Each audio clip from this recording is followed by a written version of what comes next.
Time for some Vanguard. Yay! Yes, Vanguard 174. Yep. It is time for the Musketeers of Snow. Sure. That's what they are. They're in a blizzard. So it's Kamui versus Sarah. Fight gets right off. It starts off with basically ride. You've got to get to that climax really fast. Yeah. We got a lot of stuff to cover in this episode. Well, not stuff, but we'll explain later. Yeah, we'll explain later. So, they ride up. Kamui gets him to 4. And Sarah asks him, like, why are you so interested in Aichi? And he's like, because he's my bro. I love him. And he's like, does he love you?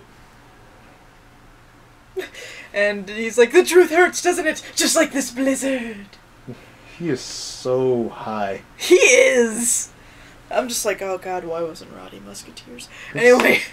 It is weird that the one with the plant stand is not using the plants. It's weird that it's, like, even if it's not going to be the plant one, not even the French one is using the Musketeers. That racist, them. But most Musketeers were Des French. racist. Okay, I'm going to go hide. Are you French? No. Do you use Musketeers? Yes. Okay. It's like the one nation in Europe I don't have. Okay then. Continue. So then, the Kamui's like, you're wrong. Aichi's my bro. He always will be. Fuck you. Better beat your face in. In fairness, I don't think Aichi ever once said that he was his bro. Yeah, Aichi kind of was just kind of like, oh, yeah, she's sure, like, I'm your bro. Yeah, I don't really want to disagree with you. I don't want to start anything. So then, he says, like, do you know what the King of Flowers is? The peony! And to that I was like, okay, this one I do know is incorrect. I was wrong about the marigolds thing. Yeah, I told you so. But no, King of Flowers is roses. Everyone knows that. Yeah, you do a quick Google search and it'll show that up. But anyway, it wouldn't be so bad if you would stop calling them king when they're clearly women. Yeah. And he says it over and over and over again. He's like, oh, my kings! With your obvious tits! Gender identity issues. Anyway, continue. So yeah, he uses a quintet wall to stop Martina the first time. But Sarah gets a heel trigger, so he's down to 3. Then Kamui uses Mega Flare to ride it in Legion. And then, Darkwing Duck. Darkwing Duck! When there's trouble, you call DW. Motherfucking Darkwing and Duck. he does, in fact, call DW. Yep. Oh my god, he does! He calls motherfucking Darkwing Duck. Anyway. So yeah, he gets Sarah back up to 4, but then Sarah legions and gets a crit trigger, so Kamui's up to 5. Something like that. Yeah. So then, doesn't matter, because that's not what the point is. The point is that he loses. Yep, he does lose. And he's, like, frozen to death. Yeah, with his angry blizzard yell. No, absolute 0. So he was, like, thrown into space, except for not space, because, you know, vacuums and no actual heat transfer due to said vacuum, therefore you're not actually freezing. How is Kamui still alive? That's the real question. Well, I don't think... Remember, it's based off of their willpower. Yeah. Whether or not they survive or not. That's why. I mean, it's... Seems like he kind of got off easy, all things considered. Like, if you get too cold, you just kind of go into suspended animation. So if it really was bad, he probably would have passed out already. Yeah, he probably would have lost a limb if it really was that bad. But he seemed fine. He just was like, cold. It's not better than getting raped by vines like Misaki did. Or electric metal bars up your ass. Or burned alive. Just set on fire. Yeah, just straight up set on He fire. got off pretty good. Yeah, you're just a little bit cold. Obviously, he got back up. Yeah. And it wasn't for that long period of time. It's not like when you get trapped in a blizzard and stuff. Anyway, moving on before I get off tangent. Thank you. So then it cuts to Knave and Gallard. Yeah, Gallard. Who cares? Gallard. Yes. Paladin user. They're talking and they're like, I wonder who's going to win next year's tournament. And stuff. They're just kind of chatting it up. They're just having conversations, kind of comparing their penises to each other. Yeah. So then, And then Nibs asks Skylard if he regrets going with them to do this, and he's like, not at all, because there's going to be bigger fights there than the Europe tournament could ever give me. which is really giving us some insight into what's going on here. Yeah. Sounds like big shit's gonna go down.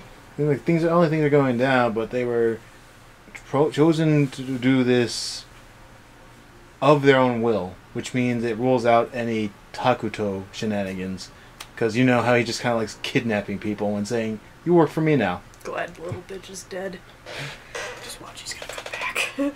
Anyway, so then Kamui and it cuts back to Kamui and Misaki, and they're like, "We want a rematch!"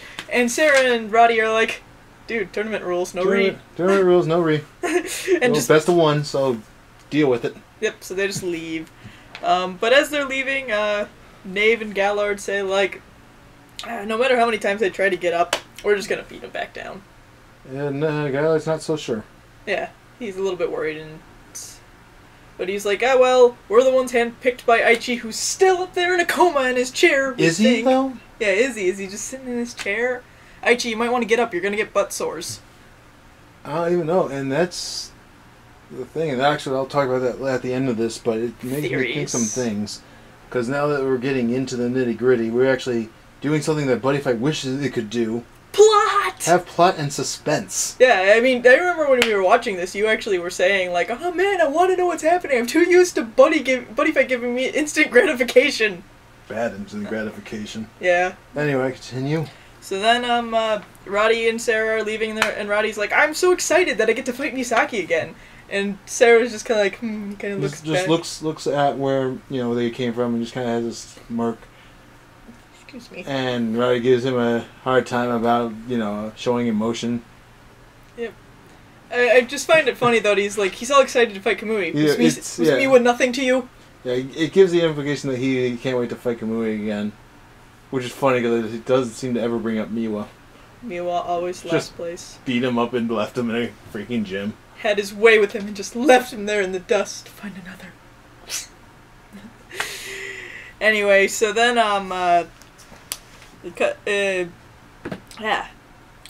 it cuts back to, Misaki and Kamui, and they're like, what are we gonna do now? We're all beat up and shit. And Misaki's like, "I'm going home to fix my deck."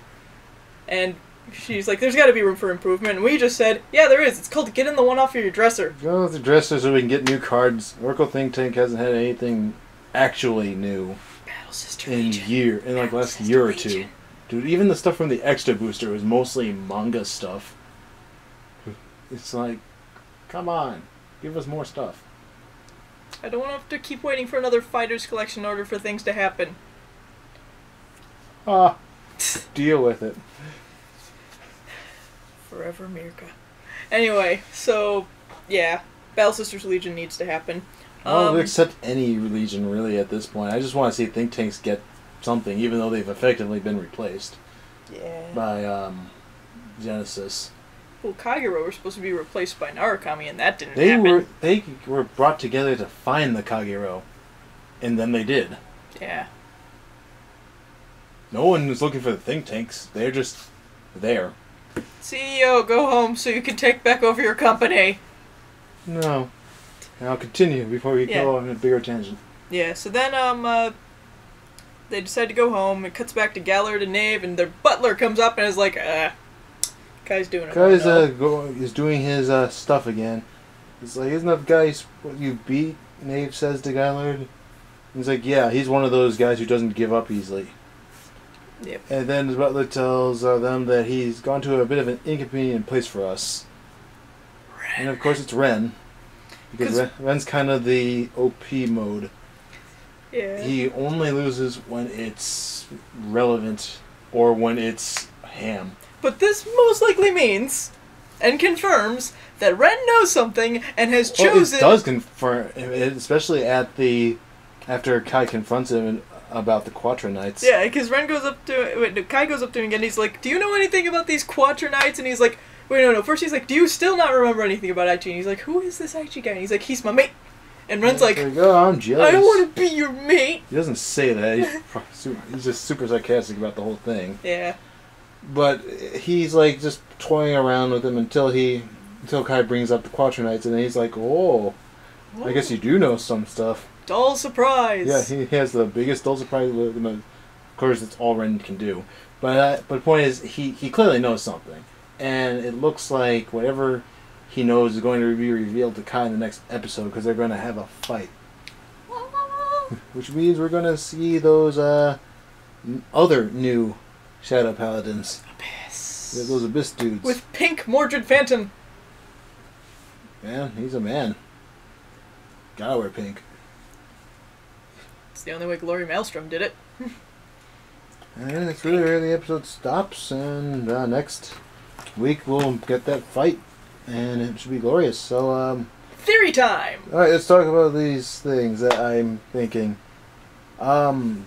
It's probably even been announced already and I just didn't see it, but if not, I'm just going based on what I have no knowledge of due to the last few weeks being very busy.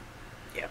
I'm thinking that they have been gathered, the Quattro Knights, possibly even by Aichi, who's probably super astro protected himself into Cray. That's probably why he's not moving half the time. So he can have a backup force to help fight the second coming of Link Joker. The Starvaders are only their first fleet. Yep. So most likely this is we're building up a elite force to deal with what's going to happen. And what I'm guessing this means is Kai was left to remember what happened. Probably not from Blaster Blade looking for Aichi, but rather for the purpose of looking for people who can help Aichi fight this threat that's going to come. Yep. And if that's the case, oh my god, that's going to be cool. Because that means we're gonna have a card fight war, and hopefully it'll actually be a card fight war. Can we please go to Cray? We were so close to having monsters fighting each other in the sky last season. Oh yeah, we were. The monsters invaded the Earth. We just didn't get the second half. I wanted to see Gancelot fighting Chaos Breaker in space. Not allowed to have fun with this budget.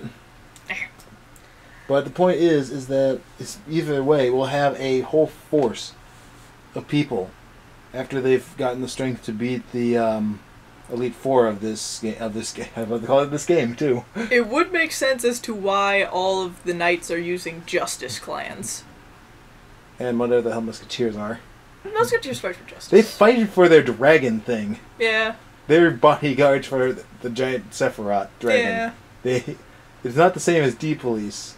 Yeah, D-Police are justice! And witches, I don't even know what the witches are. They're mercenaries. They're Shadow Paladins, so they're close enough. Yeah. At least they fight for the intention of good. Yeah. Even if it's not straight up, lawful good. Actually, none of them are lawful good, and when I think about it, Gold Paladins are like chaotic or neutral. Yeah, they're chaotic or neutral. Leaning more towards chaotic. Because they don't follow a, actual deity. Yeah. Like the Royals did. They just became police after they brought back the Royals. They need Inferno Cop. So, yeah, that's my guess is what's going to happen. I'm guessing the Musketeers are there because the Gold Paladins asked for help since they're kind of tight. I could believe that. But yeah, I'm thinking that it probably has something to do with Aichi had this whole thing set up, probably in that movie special thing that happened that I don't even know if it's available to watch yet. But it was in Japan. Excuse me. Where apparently it showed events that happened right after Link Joker arc ended. So it might even give us more insight into what's happened in this, or what led up to this. But without that knowledge, I'm thinking it's that, and that will be really cool to see a bunch of people united to actually fighting instead of people going from good to evil because it's a game of ass grab with evil rings. I'm really actually kind of hoping that Leon has the same knowledge that Ren does, that they're somehow working with the Knights as well, because then we have another Justice Clan. I want more justice! Oh, that'd be cool. I can't wait to see what actually happens with all this. I would actually really look forward to the whole big card game war thing. Mm-hmm. Especially if we're going to Cray. Can we please go to Cray? If they want us to. I mean, you saw how they went to Cray in minivan. took all about a second to land there and then leave. Cray is a make-believe place. You know where Cray is? Right here. Right next to Sniper Island. So I guess that is about his opinions on the episode. It felt really short. Did you feel that? No. Okay, to me it felt really short. It was good, but to me I was just like, that's it? I want more. I think it was just because the fight ended so early. I liked it. Yeah, I did like it a lot. I really liked it because it, again, does what Ready by Fight should be doing at this point. Plot! Not just plot, letting characters fill out. Not just have them just say random words and make it pretend like it's a plot. Yo mama! They're actually having conversations with each other. Yeah. They're talking about things from their past that they both know about. It establishes their relationship they have with each other. More than just, I'm angry at you because we're both shonen kids butting heads with each other. It's, we respect each other even though we're clearly rivals because we keep attempting to be the number one in our division of the circuits. Yeah. And now they're both excited to go to even some concern for each other when you see Niv asking if Gylard regrets coming with. Which means they've been through stuff. Even though we haven't seen anything from their past, we know that they know each other, they're really close with each other, and even though they're rivals, they respect each other very highly. Same thing with Rati and Sarah. Even though they look like polar opposites of each other, they seem to get along pretty well. It almost seems like Sarah looks out for Roddy a little bit. And it's probably like that they didn't even know each other until they joined the Quadrites. It's possible that there's a brother-sister-like relationship where he just looks after, a little sister-like figure, and she, acts like a little sister towards him. And that's why I'm saying these characters are acting like people. They actually have development that is subtle, and that's what makes this so good. Because I don't even know anything about these guys' past, and yet I really am interested in these guys and what they have to offer. Yeah, I am too. They didn't have to give us a big sob story to force emotion out of us, just because they couldn't think of anything else to do. Yep. Because they didn't need to.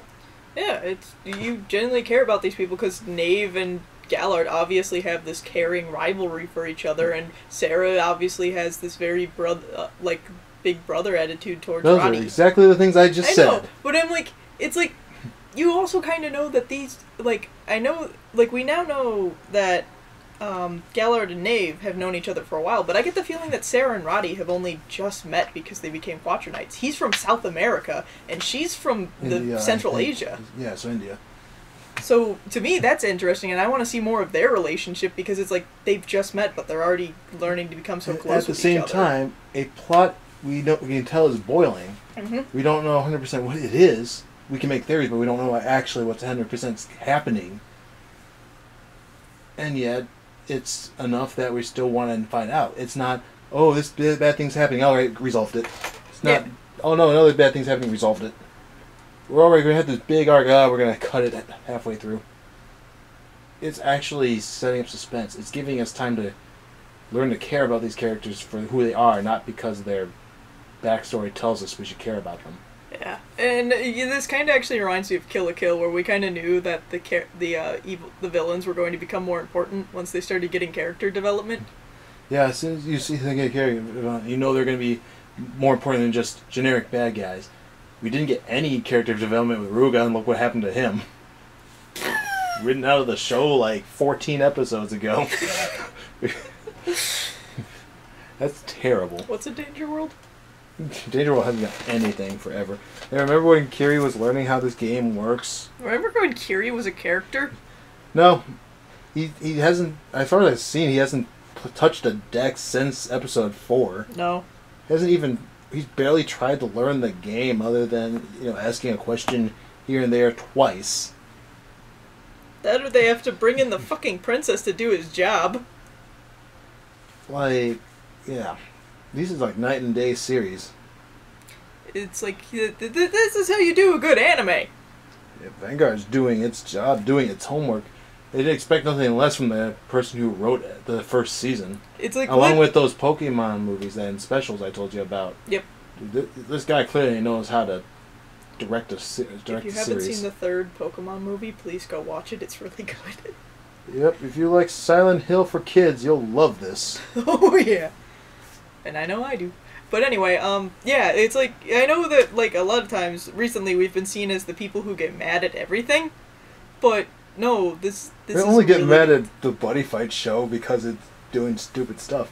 Yeah, it's like, this is a really good show. It's really starting to get the characters to be interesting. I'm even still interested in how Kai's going to build his relationship with his team, because the second they get Ren, the team is done!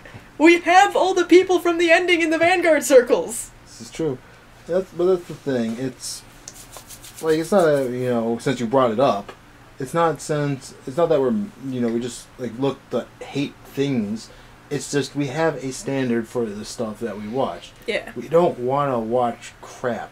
If we wanted to watch crap, I'd go do it on my own time. I go downstairs and watch my TV if I wanted to see some crappy stuff. Oh, come on. Like, everyone doesn't know that. TV is crap. Except for, like, 3 shows. It's, like, only been the trope on everywhere for the last, like, 5 years. Yeah.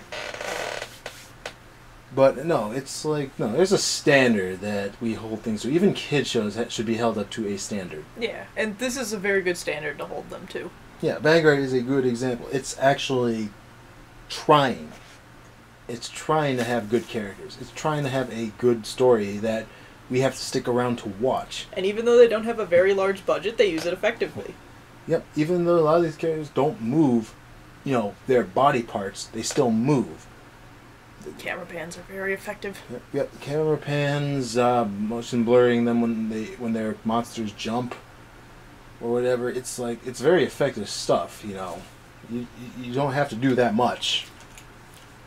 And it's not that hard to keep suspense either. Don't reveal everything at once.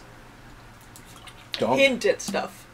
Hinting at stuff. Like Aichi's sitting in the corner. We still don't know what he's doing there. We don't know if he's actually unconscious because his soul has been taken, if he's in a part of some kind of meditation, or whatever. Or if he's just sitting there like a vamp. Yeah, or if he's just sleeping.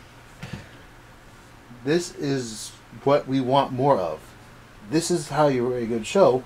And that's why I'll defend this season until it starts doing what Season 2 did. I actually ran into a guy who got, I don't know if I've mentioned this before, who was like, I'm not interested in Legion Mate because Aichi's out of the series. And to people who are like that, fuck off! Why are you so mad? I don't know, it's like, this show is so good, and it's like, literally, you're going to get mad because he's missing for a couple episodes? He's gonna come back!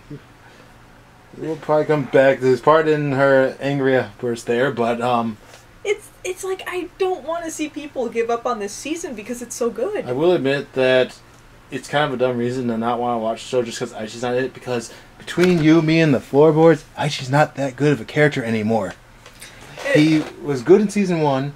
He reverted back to how he was at the beginning of Season 1 and Season 2, and then he just resorted to either smiling and giggling at the end of everyone's remarks, or wondering where Corian is for the other half. And then going, oh, well, I better do something at the last few episodes. It's like, he's not exactly been a top-tier character and this for is the last 2 years. This is like the perfect thing to happen to him. I know that I said I was really happy he was gone, but now it's like I'm really happy to see him come back, and you know why?